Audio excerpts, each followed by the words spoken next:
So the book I wanted to introduce you to is called Wild at Heart, and it's by Eldridge. I read this a long time ago, and when I was in Flyleaf, and then I read it when I was pregnant with Joshua Lewis, my first son, and I found out he was a son, and I wanted to read it because it's particularly about addressing men and the soul of a man. And I know that there's some things in here that might seem controversial, especially today, and the things that are popular in conversation today. And even for me, when I'm reading it, growing up in a home with a single mom, and seeing my mom be so strong and having to be everything that we needed her to be, as far as what a father would do in the home, seeing her make her own way in that sense. There's a lot of things that make me go, oh, I'm not sure if I agree with that. But it was a really beautiful thing for me to consider someone else's perspective. And I know that it's helped a lot of people, and it really helped me to encourage my sons in who they are as little boys becoming men. It helped me as a woman to encourage them. So one of my favorite passages is from the first chapter, and it says, what if those deep desires in our hearts are telling us the truth, revealing to us the life we were meant to live? God gave us eyes so that we might see. He gave us ears that we might hear. He gave us wills that we might choose, and He gave us hearts that we might live.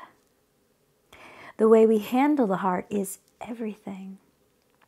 A man must know he is powerful. He must know he has what it takes. A woman must know she is beautiful.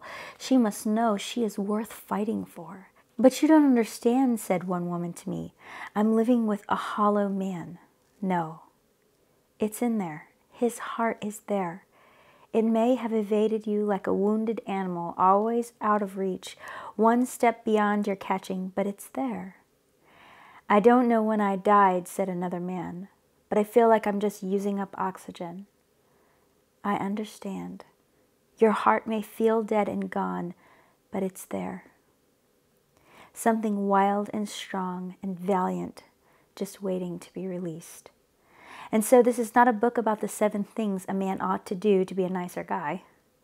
It's a book about the recovery and release of a man's heart, his passions, his true nature, which he has been given by God. It's an invitation to rush the fields at Bannockburn, to go west, to leap from the falls and save the beauty. For if you are going to know who you truly are as a man, if you are going to find a life worth living, if you are going to love a woman deeply and not pass on your confusion to your children, you simply must get your heart back.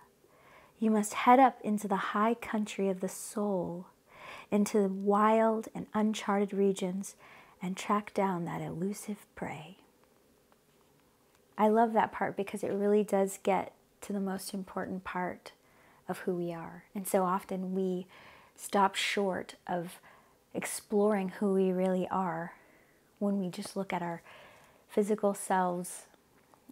We look at just the surface level of everything. We look at the world around us, the people around us. We start comparing and contrasting. I think there's a little bit of that in here, but where it sort of puts categories, people into categories. Like there's one part where it talks about how men are, they come alive in the wild, and that's the book's Wild at Heart. And men aren't domesticated creatures, which I think when I read that, I immediately thought of the scriptures about Jacob and Esau, and how Esau liked to be out in the wild, and Jacob liked to be at home, and he liked to cook, and he was a different sort of man. And I love that in the scriptures it shows that even in just these 2 twins, that they were starkly different, but they were still, celebrated as having these unique characteristics. And I think that's something we miss in culture about, you know, there are differences among men. And just because you're artistic or just because you like to be at home doesn't mean you're less manly. But it does do a little bit of that in this book. That was something I was thinking, well, that doesn't go for everybody.